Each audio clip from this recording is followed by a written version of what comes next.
The hegemony's war drums echoed across 17 star systems as Admiral Quexathanis watched the tactical display with satisfaction.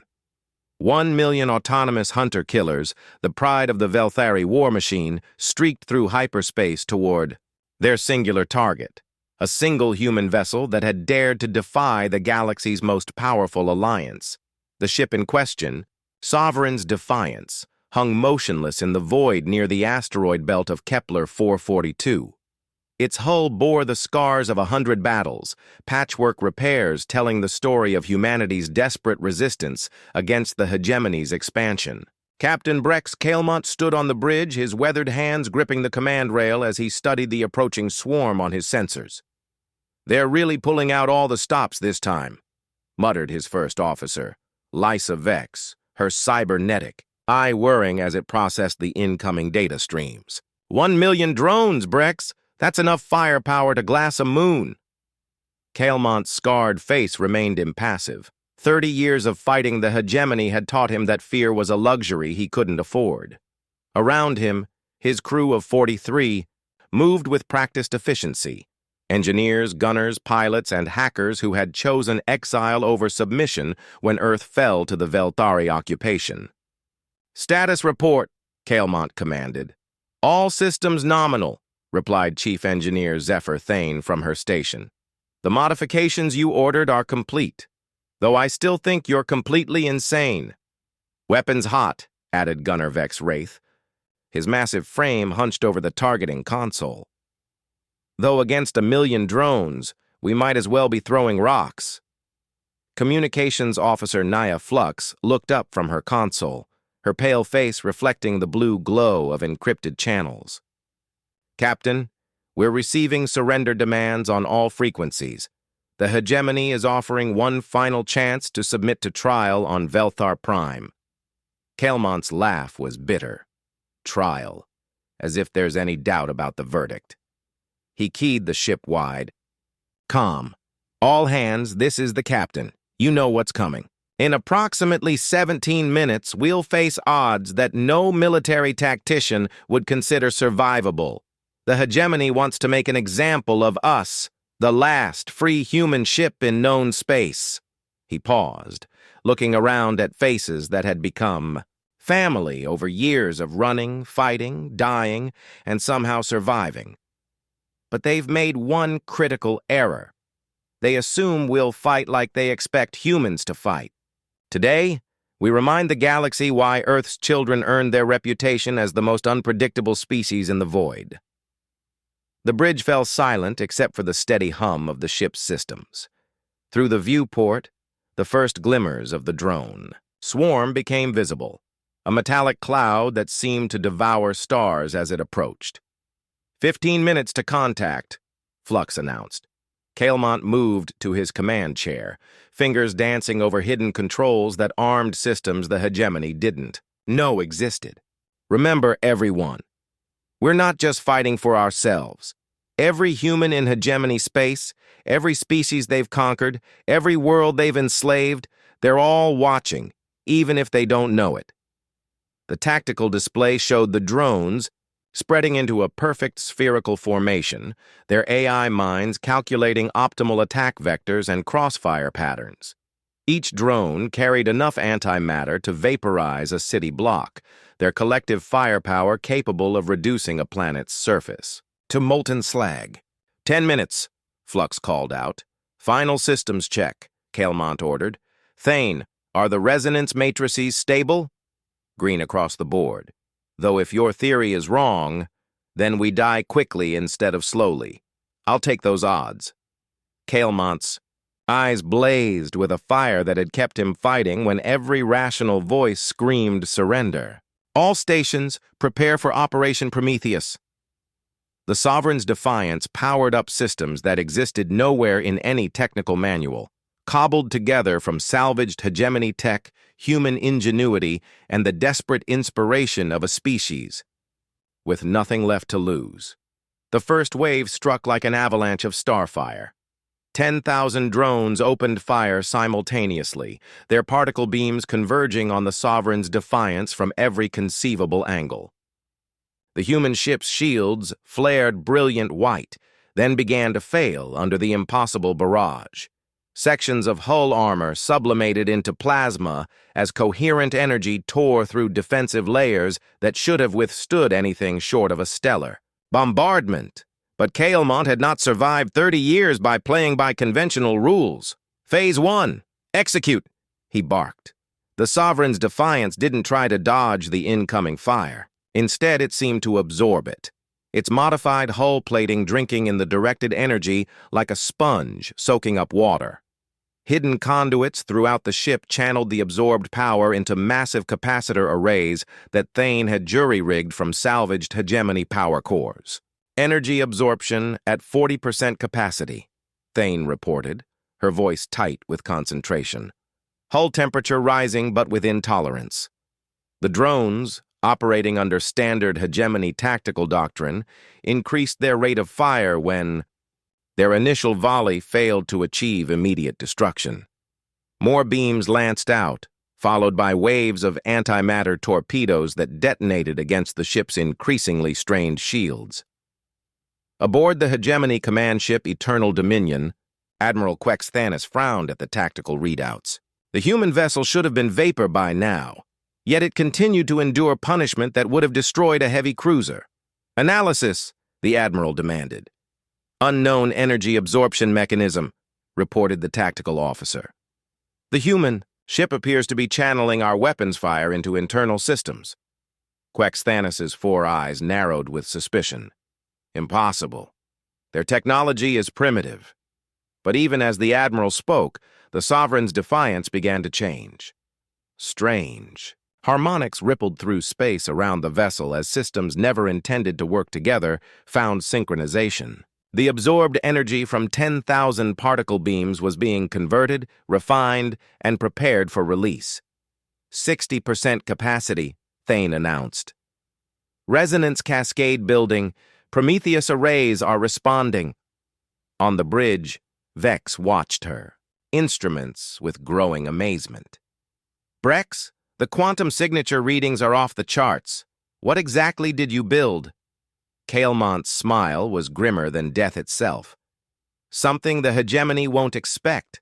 Something they can't counter because they don't understand what drives humans to fight. The second wave of drones pressed their attack, launching everything in their arsenals. Fusion warheads, antimatter charges, gravity bombs, and exotic particle. Weapons designed to crack fortified worlds, all focused on one stubborn human ship that refused to die. Sovereign's defiance absorbed it all. 80%, Thane called out. Warning, containment fields are beginning to fluctuate. If we don't release this energy soon... Not yet, Caillemot replied. We need them all committed. The entire drone swarm was now engaged, their formation tightening as they converged for the killing blow. 1 million automated killing machines, each one a marvel of hegemony engineering, moved with perfect coordination to eliminate the last symbol of human defiance. They had no idea they were feeding their own destruction. 95%. Thane shouted over alarms that began wailing throughout the ship. Prometheus arrays are at critical mass. The containment matrix won't hold much longer.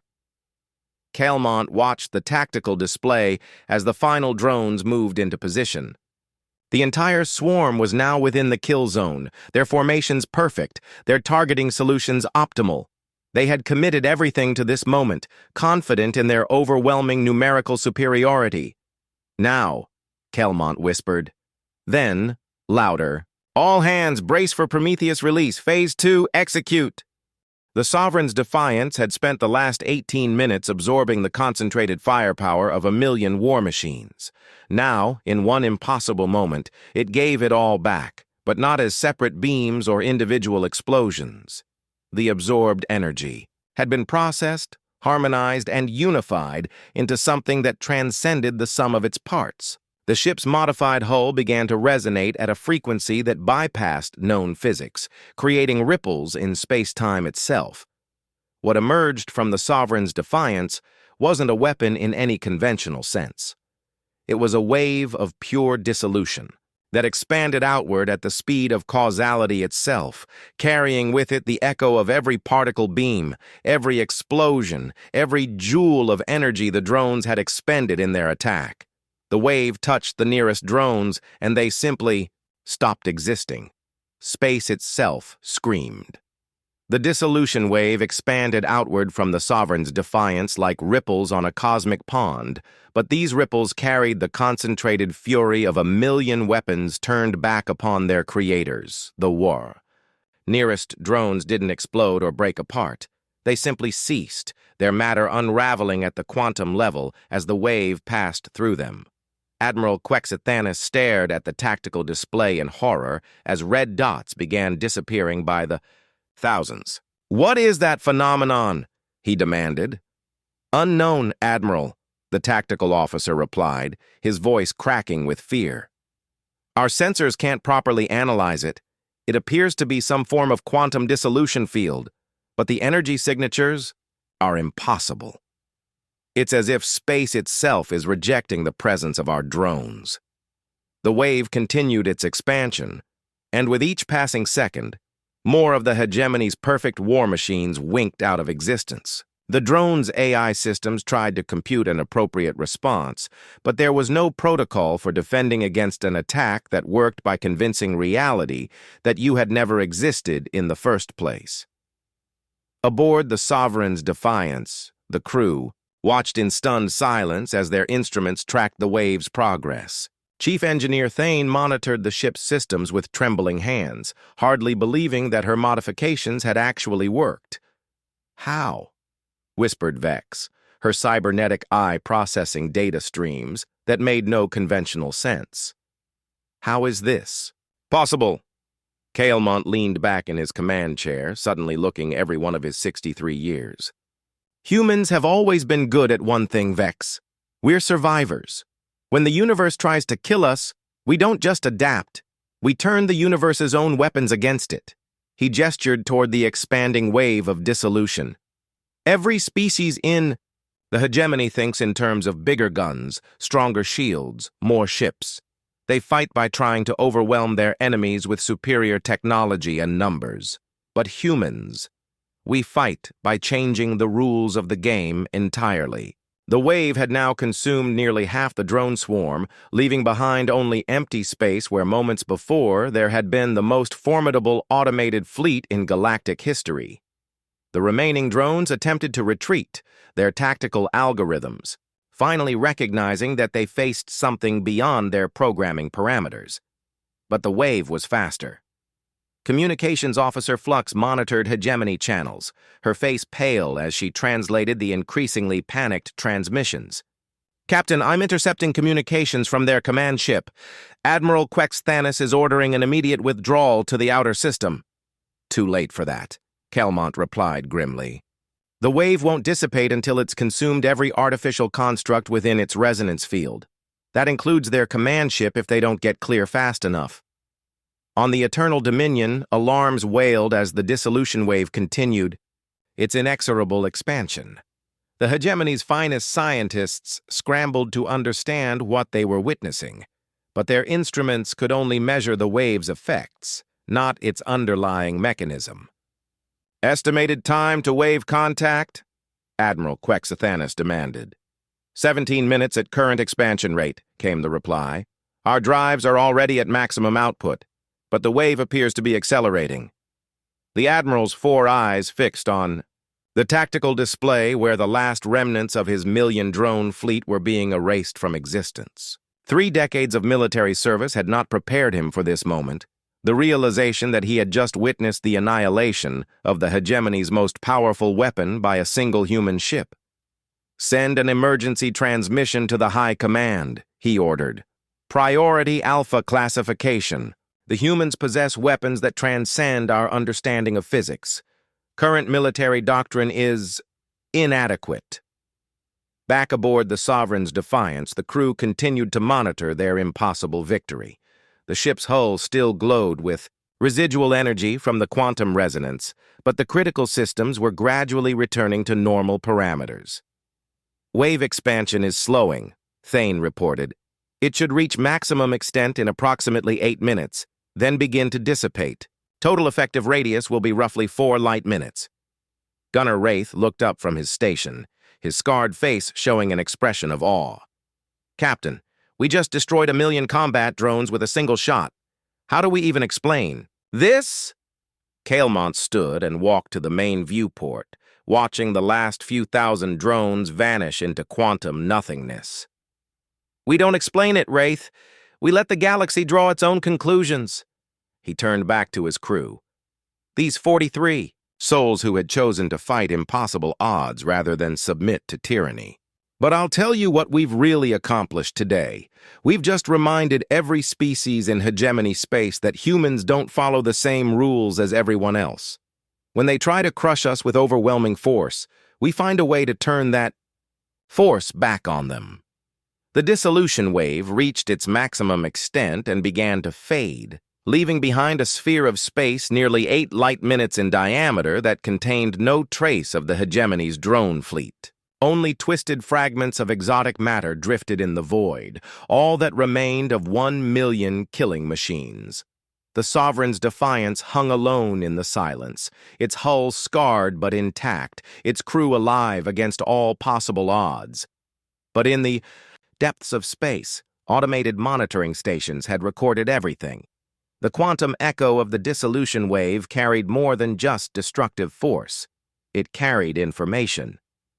Across 17 star systems, hegemony monitoring stations detected the impossible energy signature and began transmitting automated reports to their respective command centers.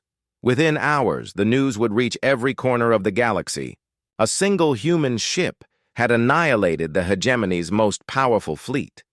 But the message spread through other channels as well. On the mining world of Arcturus 7th, a human slave named Keth Valorian paused in his work as whispered rumors reached the deep shafts. The hegemony's overseers had tried to suppress the information, but news of this magnitude couldn't be contained. Human workers throughout the complex began to straighten their backs with something they hadn't felt in years: hope. Similar scenes played out across hundreds of worlds.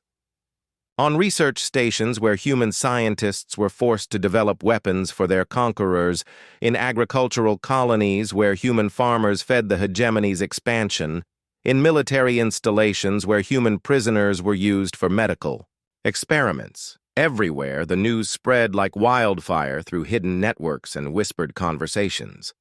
The Sovereign's defiance wasn't just a ship. It was a symbol, and symbols had power that transcended physics. Aboard the vessel itself, Captain Calemont stood in his private quarters, reviewing tactical reports while his crew performed post-battle maintenance. The ship's computers had recorded every detail of the engagement, and the data painted a picture that both thrilled and terrified him. A soft chime announced a visitor. "Enter," Calemont called. Chief Engineer Thane stepped inside, her usually confident demeanor showing cracks of uncertainty. "Captain, I've been analyzing the Prometheus Array performance data. We need to talk." Calemont gestured to a chair. "I'm listening."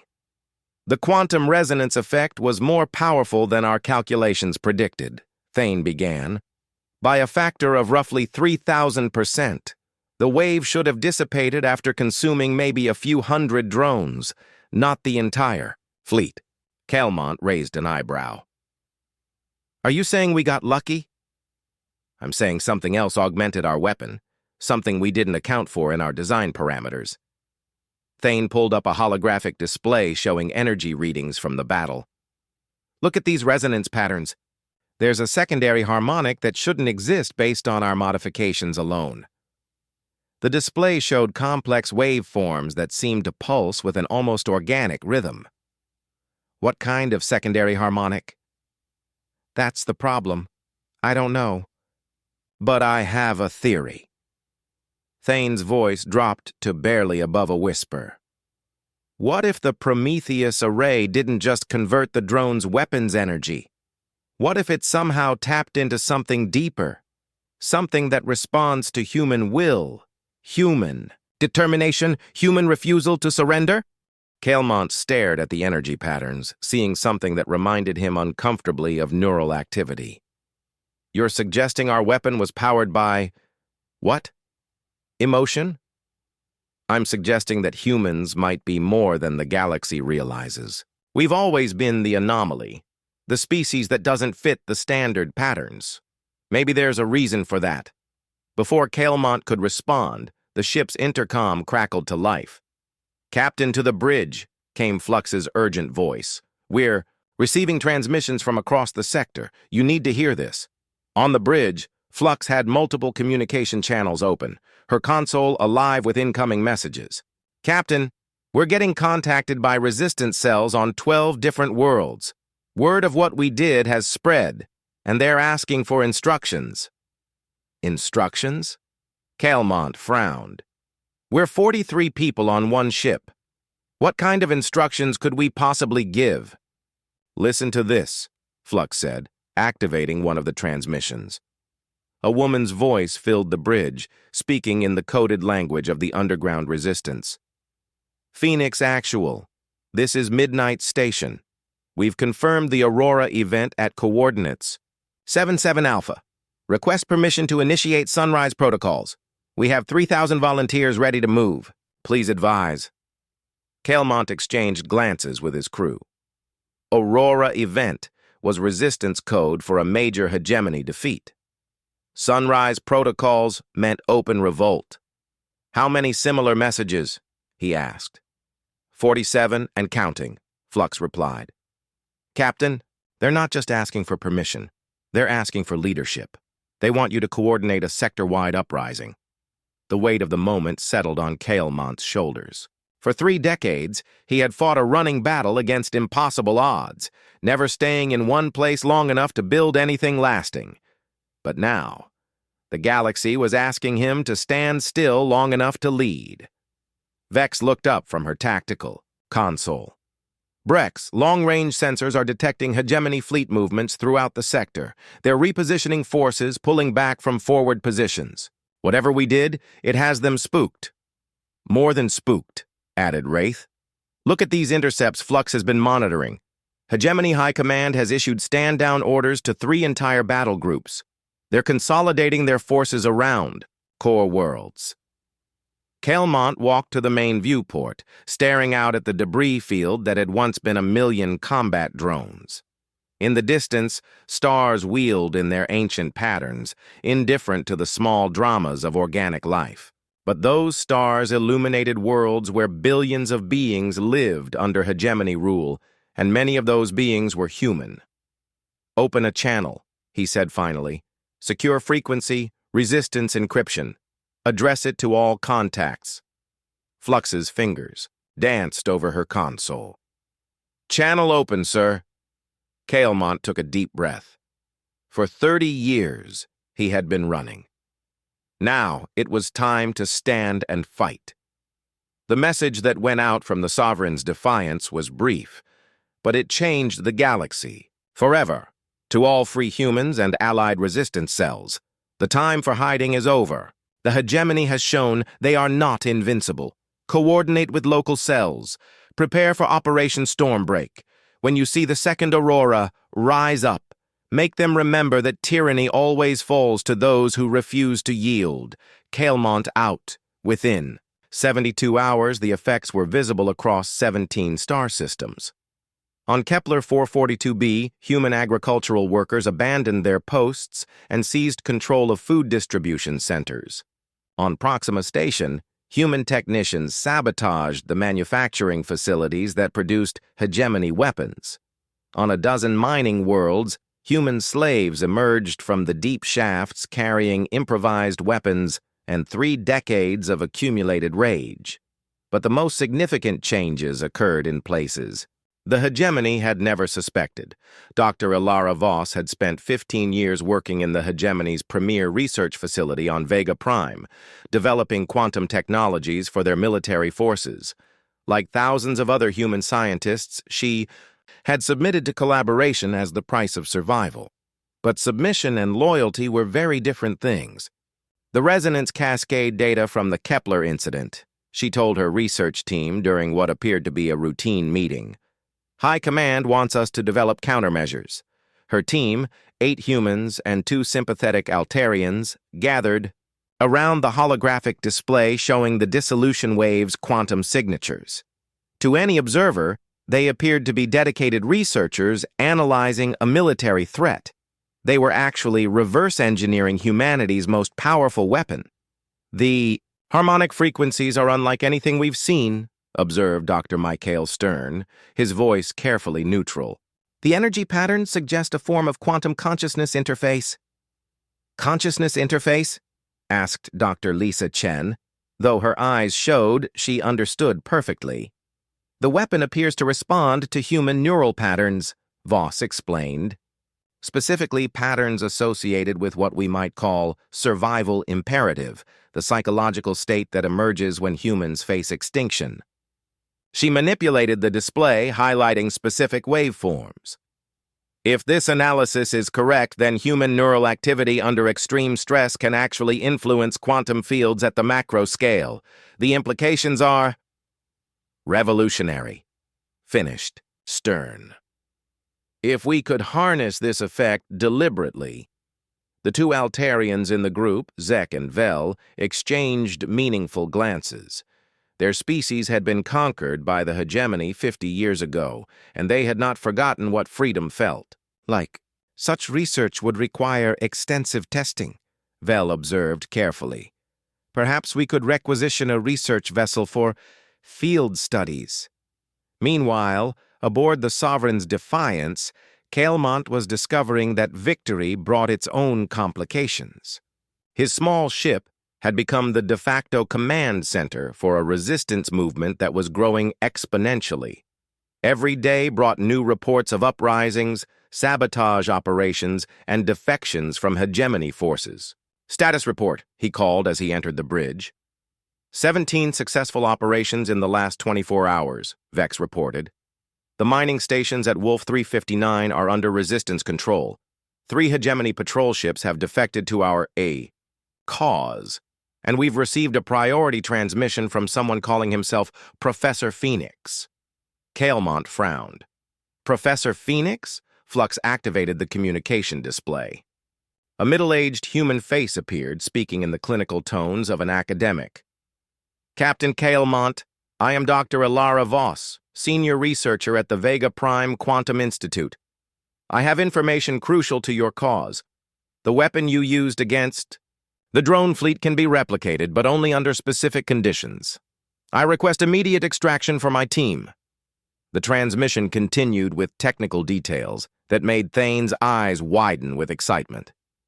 "Captain," the engineer said, "if this woman is right, we could build more than just one Prometheus array. We could create an entire fleet capable of quantum resonance attacks." "It's a trap," Wraith growled from his weapons station. "Has to be. The hegemony wouldn't just let one of their top researchers contact us."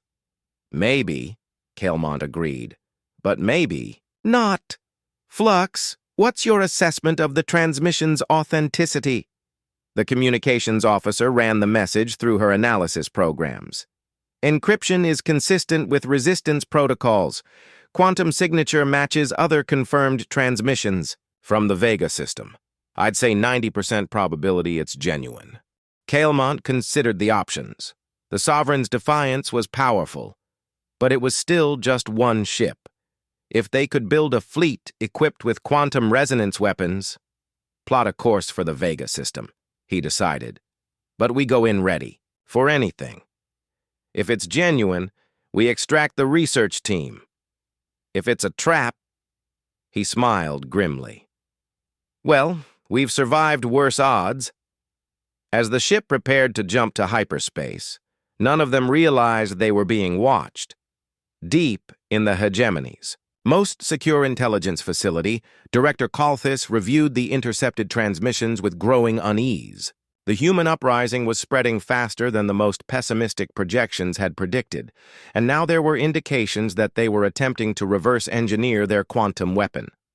"Status of Operation Cleansing Fire," the director asked his aide. "The sterilization fleet is 2 days from readiness," came the reply.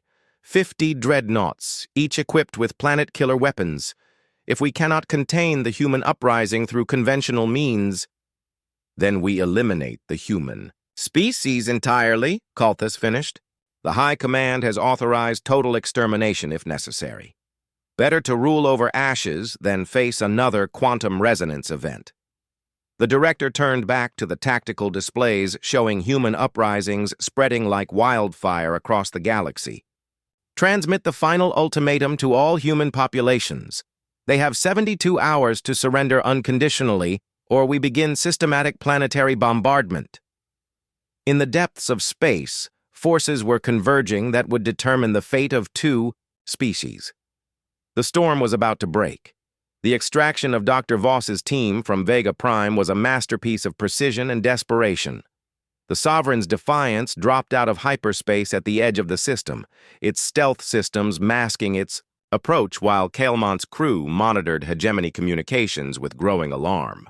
They're not just pulling out research personnel, Flux reported, her face pale as she translated intercepted transmissions. The hegemony is evacuating all non-essential forces from human-populated worlds. But they're leaving garrison troops behind. Garrison troops? Vex queried from her tactical station. Execution squads, Kael'mont said grimly. They're going to sterilize every world with a significant human population. He activated the ship-wide comm. All hands, this is the captain. We've just learned that the hegemony has authorized the final protocol.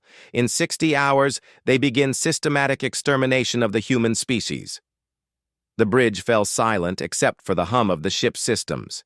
Around them, the crew processed the magnitude of what they faced. Not defeat. Extinction. Sir, Thane said quietly, if we're going to stop them, we need that research data. One ship can't be everywhere at once. The rescue mission proceeded. With clockwork precision, Dr. Voss and her team were extracted from Vega Prime under cover of a fabricated equipment transfer, their real research hidden within mountains of falsified data on quantum field manipulation. By the time Hegemony Security realized what had happened, the Sovereign's Defiance was already jumping back to hyperspace. But they weren't alone. Contact bearing 27 Mark 15, Wraith called out as they dropped back into normal space, at their rally point. It's, Captain, you need to see this. On the main display, a flotilla of ships waited in formation.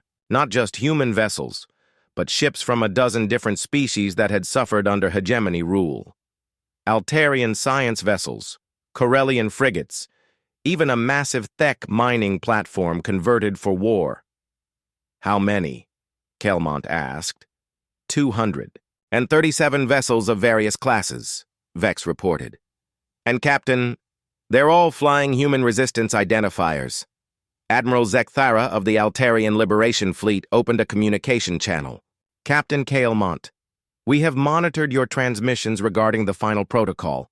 Our species has decided that if the hegemony intends to commit genocide, it will not be unopposed. Other voices joined the channel. Corellian commanders, Thek, war leaders, representatives from species Kael'mont had never heard of. All of them had made the same decision.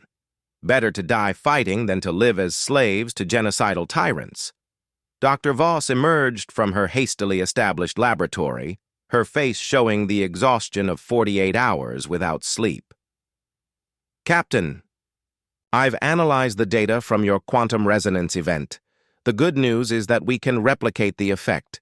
The bad news is that it requires very specific conditions. She activated a holographic display showing complex mathematical equations. The quantum consciousness interface only functions when human neural patterns reach what we call extinction resonance, the specific brainwave frequencies that emerge when humans face total annihilation with no possibility of survival. Kael'mont studied the equations.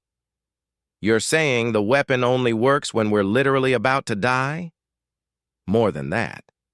It only works when the human using it genuinely believes their death will save something greater than themselves. The quantum field responds to the intent behind the sacrifice, not just the neural patterns. Thane looked up from her engineering console. Doctor, How many Prometheus arrays could we build with the resources available in this fleet? Perhaps 50, if we cannibalize non-essential systems from every ship. Voss paused. But, Captain, even 50 ships won't be enough to stop what's coming. The hegemony sterilization fleet consists of 300 dreadnoughts, each one capable of reducing a planet to molten slag. Then we don't fight the fleet, Cailmont said slowly. We fight the hegemony itself. He turned to address the assembled fleet commanders via hologram. Ladies, gentlemen, and beings of various classifications, in 36 hours, the hegemony launches Operation Cleansing Fire, the systematic extermination of the human species and any allies who support them. We can't stop 300 dreadnoughts with conventional tactics. He gestured to the tactical display. But we can do something they won't expect. While they're destroying human colonies, we're going to attack the heart of their empire, Velthar. Prime! Capital world of the hegemony!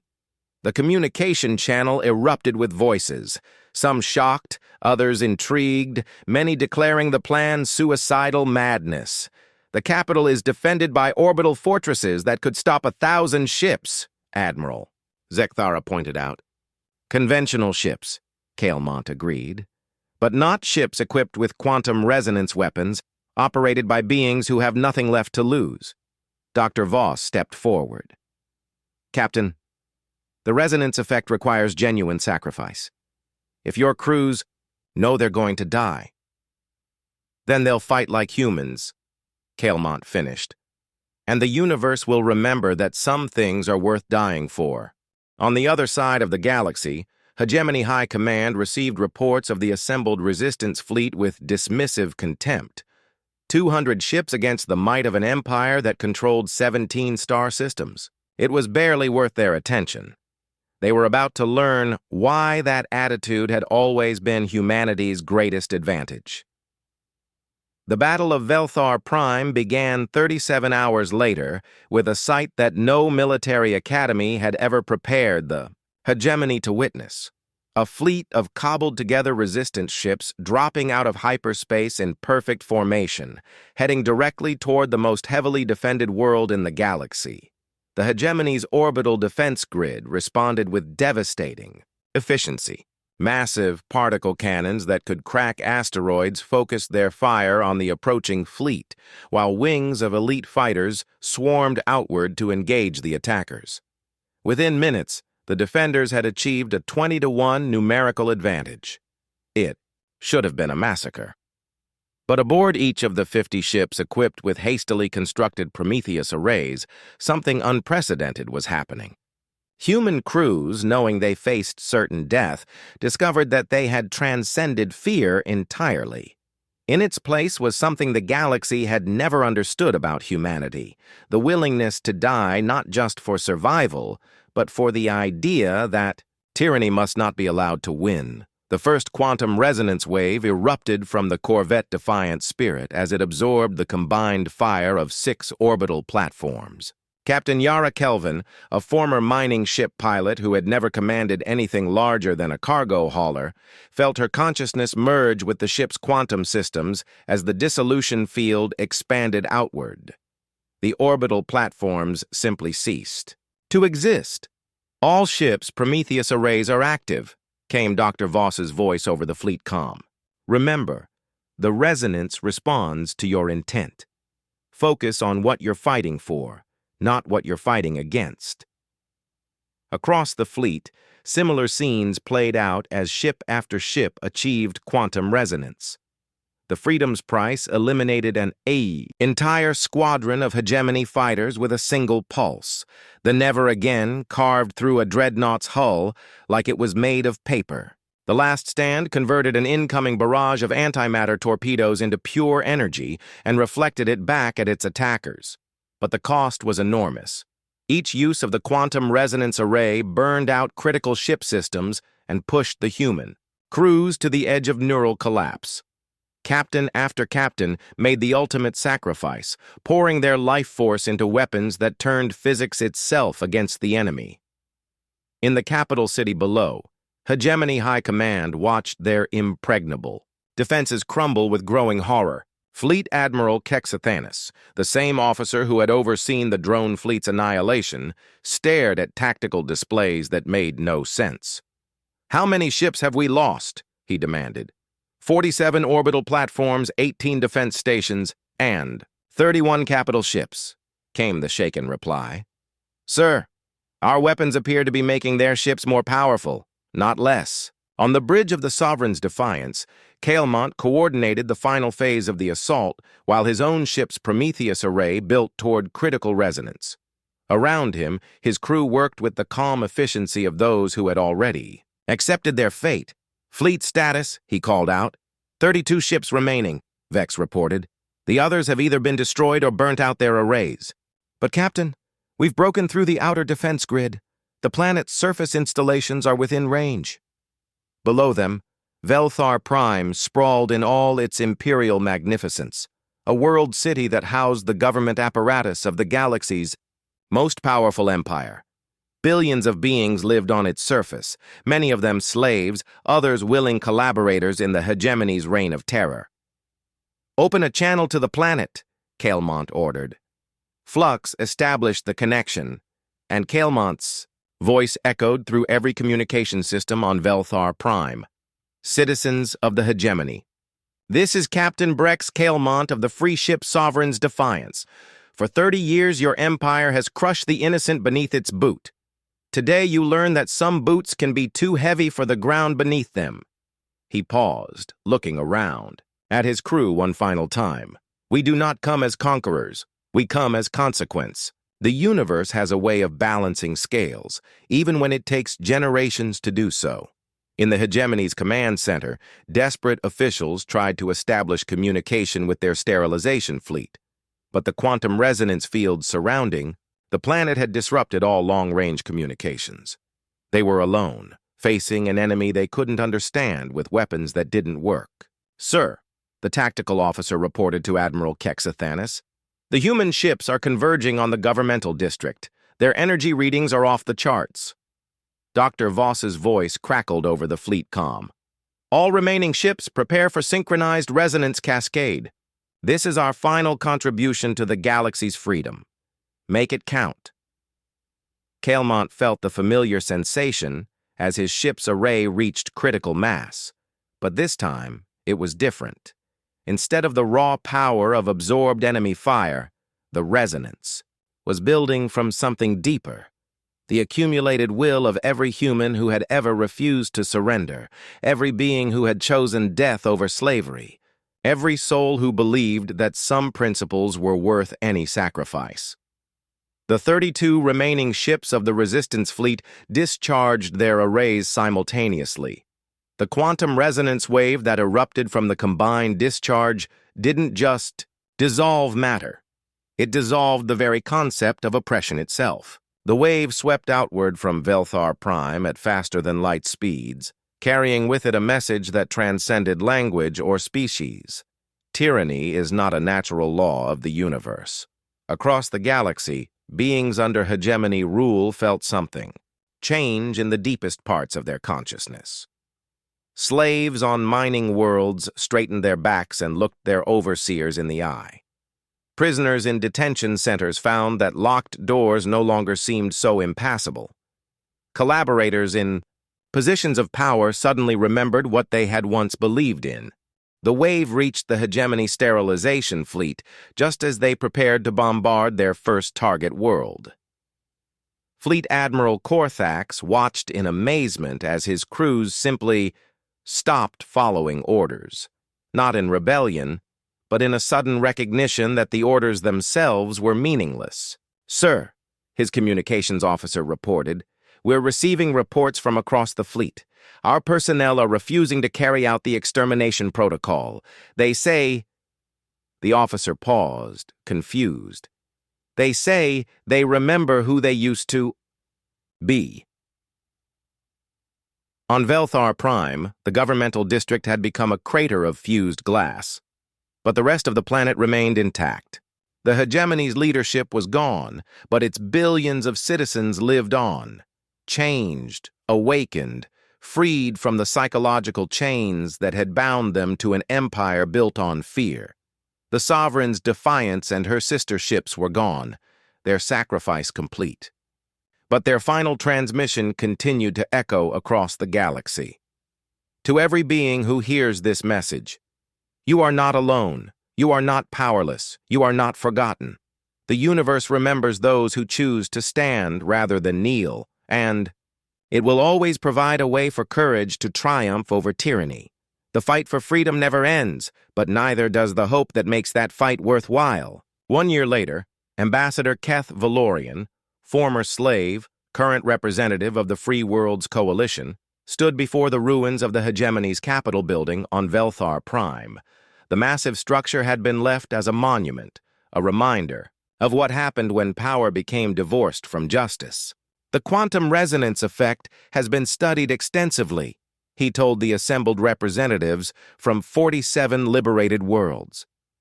Our scientists believe it works by temporarily aligning individual consciousness with universal principles of justice and freedom. It cannot be weaponized, cannot be controlled, and only functions when activated by genuine sacrifice for the greater good. He gestured toward a simple memorial that had been erected where the Sovereign's Defiance had made its final stand. A black stone carved with the names of every being who had died in the resistance, human and alien alike.